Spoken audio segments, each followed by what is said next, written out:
Budget নিয়ে বিরোধী দলের বক্তব্য অশান্তি সৃষ্টির লক্ষ্যে কক্সবাজারে বললেন প্রধানমন্ত্রী। কক্সবাজারে পিএমখালী ইউনিয়নের পাতলি মাছুয়াখালী খাল পুনর্খনন কর্মসূচির উদ্বোধন করেন প্রধানমন্ত্রী তারেক রহমান। এর মধ্য দিয়ে এই কর্মসূচির উদ্বোধন করেন তারেক রহমান। এরপর দুলাহাজারা সাফারি পার্ক পরিদর্শন শেষে বালুমঘাট সংরক্ষিত বনে দেশব্যাপী 25 কোটি বৃক্ষরোপণ কর্মসূচি উদ্বোধন করবেন। সাক্ষাৎ করবেন পেকুয়া উপজেলায় জুলাই শহীদ ওয়াসিম আকরামের পরিবারের সাথে। পরে নবগঠিত পেকুয়া পৌরসভা ও নবগঠিত মাতামহুরী উপজেলার ভিত্তিপ্রস্তর স্থাপন করবেন। শেষ বিকেলে চকরিয়ায় বিএনপি আয়োজিত জনসভায় যোগ দিবেন সরকার প্রধান। সন্ধ্যায় লং বিচ হোটেলে সুধী সমাবেশে যোগ দিবেন প্রধানমন্ত্রী। কর্মসূচি শেষে আকাশপথে ঢাকায় ফিরবেন। সরকার প্রধানের দায়িত্ব নেয়ার পর এটিই প্রথম কক্সবাজার সফর। বৃষ্টি বিঘ্নিত সকালে পর্যটন নগরী কক্সবাজারে পৌঁছান প্রধানমন্ত্রী তারেক রহমান। কক্সবাজার বিমানবন্দরে তাকে স্বাগত জানায় বিএনপি নেতাকর্মীরা। আগমন ঘিরে নেওয়া হয়েছে পর্যাপ্ত নিরাপত্তা ব্যবস্থা।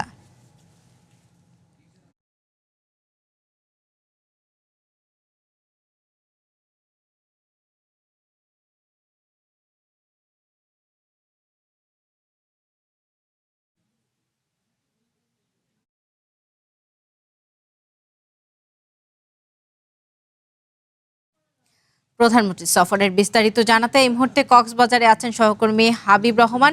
আমরা যুক্ত হচ্ছি তার সাথে। হাবিব, প্রধানমন্ত্রীর কক্সবাজার সফরে আর কি কি কর্মসূচি রয়েছে? আমরা কিছুক্ষণ আগে জানতে পেরেছি একটি বক্তব্য শেষ হলো। সফর ঘিরে নেতাকর্মীদের উচ্ছ্বাস এবং নিরাপত্তা পরিস্থিতির খবর বিস্তারিত জানাবেন।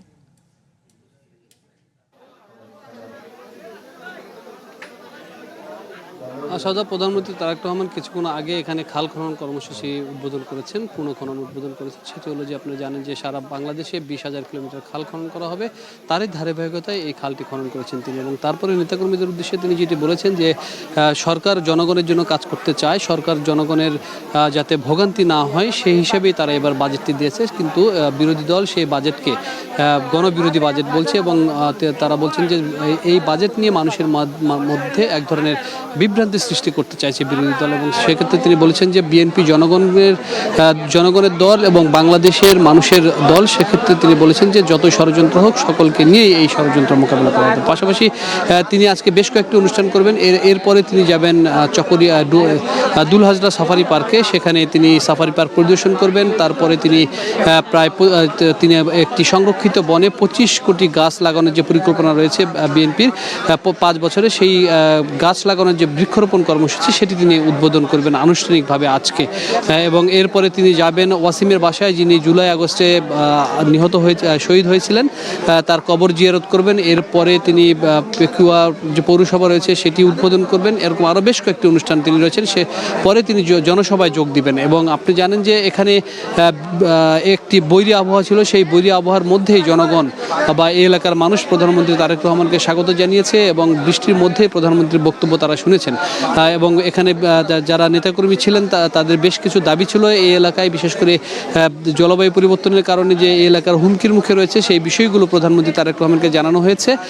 এবং এই যে খালটি খনন করা হলো, সেই খালের কারণে প্রায় 40,000 মানুষ উপকারভোগী হবে বলে প্রধানমন্ত্রী জানিয়েছেন। এবং পাশাপাশি বলেছেন যে সারা বাংলাদেশে যদি 20,000 কিলোমিটার খাল খনন করা হয় তাহলে বাংলাদেশের যে কৃষি ক্ষেত্রে যে বিপ্লব, সেই বিপ্লব ফিরে আসবে বলে তিনি বলেছেন। এবং তিনি এটি বলেছেন যে শুধুমাত্র তাই নয়, সামাজিক নিরাপত্তা নিশ্চিত করতে বাজেটে বেশ কিছু জিনিস উল্লেখ করা হয়েছে। সেক্ষেত্রে ফ্যামিলি কার্ড, কৃষি কার্ড, স্বাস্থ্য কার্ড সহ নিত্যপণ্যের 60টি নিত্যপণ্যের জিনিসের দামও কমানো হয়েছে। এবং সেক্ষেত্রে তিনি বলেছেন যে এত মানুষের জন্য যে বাজেটটি করা হয়েছে সেই বাজেটটিকে নিয়ে বিরোধী দল অসন্তোষ প্রকাশ করে মানুষের মধ্যে বিভ্রান্তি সৃষ্টি করছেন এবং বাংলাদেশে এই বাজেটটি নিয়ে এক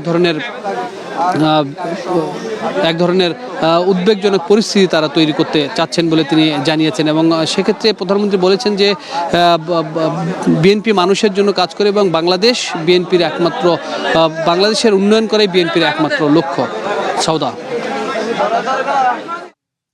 হাবিব, ধন্যবাদ আপনাকে।